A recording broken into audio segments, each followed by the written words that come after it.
It's something odd that just struck me. And I know me and you then did our 3-part series about Becker Taylor with our old job and how they did us. Yeah. Um, I have always wondered, what can people do to improve leadership?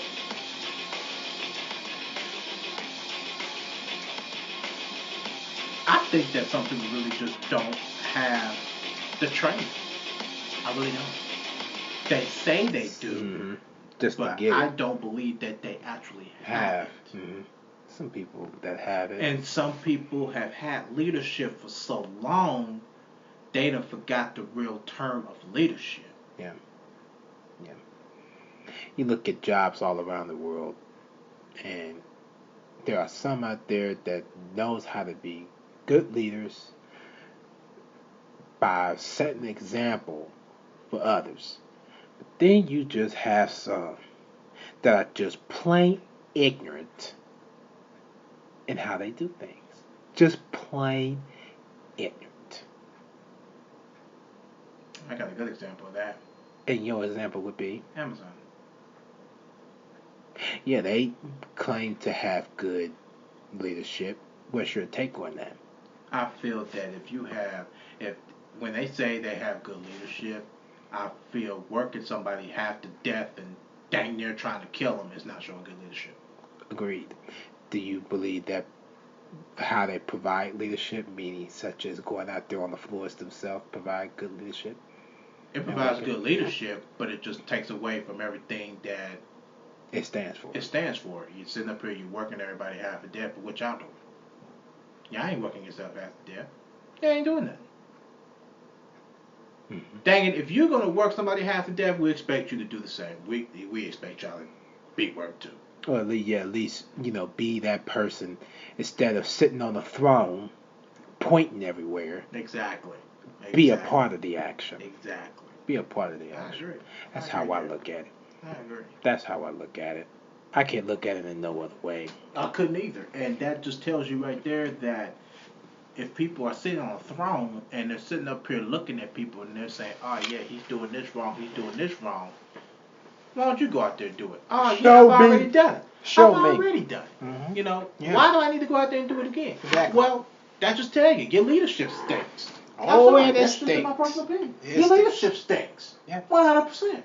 Because if you think that it's okay for, you to just sit up there and, point people out on their rights and their wrong, and you could probably be just as worse, or you done slept with everybody up to the top, and you have absolutely no leadership. And that's another sad thing that you have to sit down and think about that you actually see in reality, is that a lot of people do use their body instead of their brains. And it's sad that people do that to get their way up to the top with no type of knowledge, no type of education, no type of anything of any sort to be able to put themselves in that position, which is the reason why the world the way it is now. Absolutely. When you just sit down and you think about Absolutely. And we see, and believe it or not, at us being just 28 years old, we have already seen that. And I know a lot of people that is listening to this right now, I bet y'all have seen it just as much, or maybe some of y'all are part of it, But at the end of the day, you look at this and you sit down and you think, I worked so hard to get in this position. Why am I not there? You know why? Wickedness. Evilness. Don't even worry about it. Be an example. Favoritism. Yep. When people show their world of favoritism, that really takes away from hardworking people, doing their job and, doing what they need to do to make their ends meet. Because one day, somebody's going to see more potential in you. And they're going to make the necessary steps to get you in there where you belong. Exactly. And get that one person out of there. Yeah. That one bad apple. That one bad apple ruins it all for the company. Absolutely. It ruins it all for the company. I can't sit here to even begin to describe how leadership goes. And I'm going to give you a prime example. And I hate to do this, but I'm going to do it because it needs to be out there. Do what you gotta do.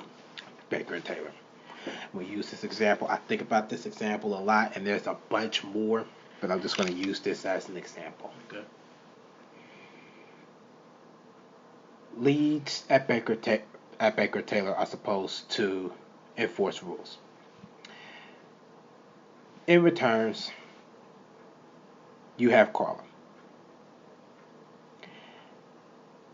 When you have a sense of jealousy, there should be absolutely no reason why you should be in leadership position. If you are supposed to address dress codes to people, address them and do not go and do it yourself. Exactly. I seen this and it about made me mad. You approach a beautiful girl and tell her that she's dressed inappropriately for work and that you need to dress better. This was a detection of jealousy. It wasn't about enforcing anything. Yeah, it was about enforcing, but it was also about jealousy. Because you come into work the very next day wearing the exact same thing she does. It's jealousy. Mm-hmm. You need to go. You need to go. But guess what? Because Frank don't have a backbone, and since he calls us a wuss, let me find some things to call you a wuss about. You failed to address it, and now look what happens. Mm-hmm. And that's why you don't have nobody. Well, and that's why you're going to continue to have nobody. Yeah. And that's why nobody's going to keep respecting you. They're going to keep disrespecting you. They're going to keep doing everything they can to run by you. So if you're going to be an example, you're going to have to be it. Show that you want to be a leader. Exactly. Not just be one and just sit back with your feet kicked up, and that's the end of that story. No, you have to show. Making all that money, yo. Making all that money while we sit here sweating blood and tears for nothing. For nothing. To get cussed out, yelled at, everything else. Mm-hmm. Okay, it's becoming a point in time where sometimes you just have to give things up. And I'm going to tell you right now, I'm not giving up this podcast, but I sure gave up that job. We out here. Ciao.